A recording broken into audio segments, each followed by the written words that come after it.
Selain Alkitab, apakah yang dapat kita baca untuk lebih mengenal Tuhan Yesus?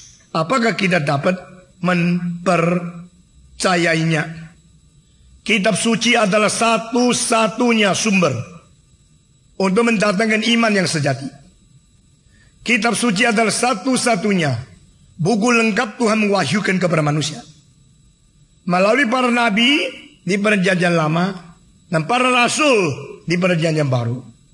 Kitab suci adalah satu-satunya buku yang lengkap, sempurna, selesai, semua mencakup permulaan bumi dan akhir seluruh alam semesta. Permulaan alam semesta dan sampai akhirnya dunia kiamat. Tidak ada buku lebih komprehensif, tidak ada buku lebih sempurna dari kitab suci ini. Ini satu-satunya kitab manusia boleh mengerti seluruh kehendak Allah, segenap hati Allah, dan sepanjang rencana alam sejarah. Tetapi kitab suci ini tidak gampang dimengerti, sehingga perlu penjelasan-penjelasan. Nah, siapa boleh menjelaskan? Engkau bilang menjelaskan sesuatu itu adalah hak yang diberikan Tuhan. Tetapi orang-orang yang tidak belajar baik-baik, sembarangan menjelaskan Alkitab, dia membinasakan diri dan membinasakan orang yang mendengar. Itu sebab Paulus berkata kepada Timotius, be aware of yourself and your teachings. Atau, be careful of you yourself and the doctrine you are teaching to others. Berhati-hatilah dengan dirimu dan berhati-hatilah dengan ajaran doktrin yang kau berikan kepada orang lain. Karena dengan demikian engkau akan menyelamatkan diri dan menyelamatkan mereka yang mendengar. Itu sebab boleh baca buku, asal buku itu beres. Bagaimana tahu ya buku itu beres dah beres? Buku beres dah beres. Perlu orang yang beres memberitahu baru beres. Orang beres memberitahu siapakah orang yang beres, yang telah menulis buku yang beres, supaya engkau boleh baca dan engkau jadi beres. Itu sebab masuk gereja yang salah, cilaka. Dengar pendeta yang salah, cilaka. Banyak pendeta namanya pendeta, kalau diselidiki lagi ajarannya bukan pendeta, pendusta.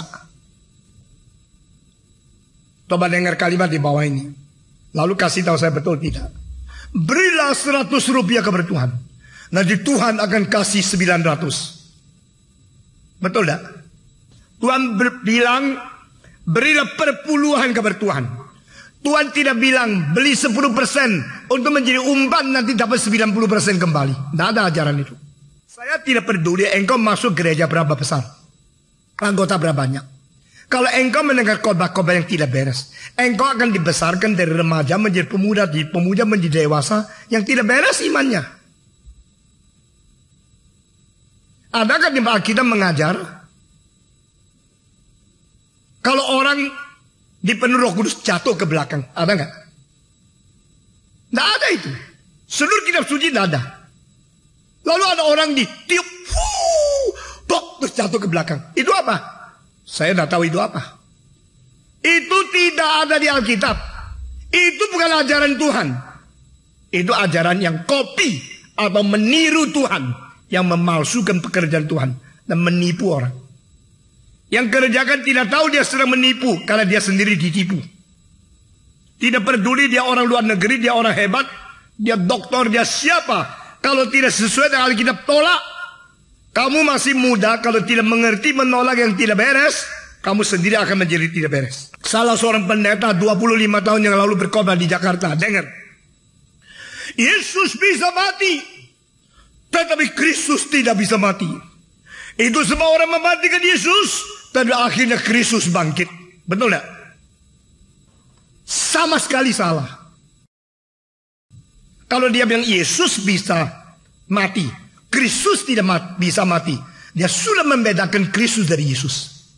Tapi Roma pasal 5 ayat 10 ayat 8 mengatakan Kristus mati bagi kita. Itu sebenarnya bisa membedakan Yesus dengan Kristus. Hanya bisa mengatakan istilah Yesus mengutarakan sifat manusianya. Istilah Kristus ada indikasi sifat ilahinya.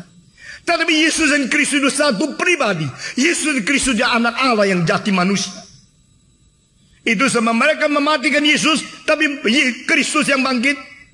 Loh, yang mati kok Yesus, yang bangkit kok Kristus. Kalau gini Kristus nah mati kok bisa bangkit? Bangkit dari apa? Bangkit daripada tidak mati. Dan yang dibawa haleluya, haleluya. Yang haleluya siapa? Ratusan pendeta di Jakarta 25 tahun yang lalu. Otaknya tidak bekerja, tidak ngerti apa itu benar apa tidak. Pokoknya kalau pendeta dari luar negeri, hore, hore. Kalau gini ikut partai pawai aja, tidak usah masuk gereja. Kita mesti mengerti kebenaran itu begitu ketat, sehingga tidak boleh sembarangan. Itu namanya sifat orang Kristen yang benar. Selain Alkitab, kita mesti baca apa? Baca buku-buku yang baik. Buku-buku yang baik bagaimana? Yaitu yang betul-betul setia, yang dapat panggilan Tuhan, yang belajar firman, dan yang memberitakan firman dengan teliti dan bertanggung jawab. Sehingga dicocokkan buku itu teologinya, inspirasinya, sama dengan sesuatu doktrin yang turun-temurun dari zaman Rasul sampai sekarang. Setia kepada wahyu Tuhan. Buku-buku itu yang perlu dibaca. Jangan kira sembarang buku dibaca engkau jadi pinter. Engkau makin baca makin goblok. Jangan kira ikut semua kebaktian engkau jadi hebat.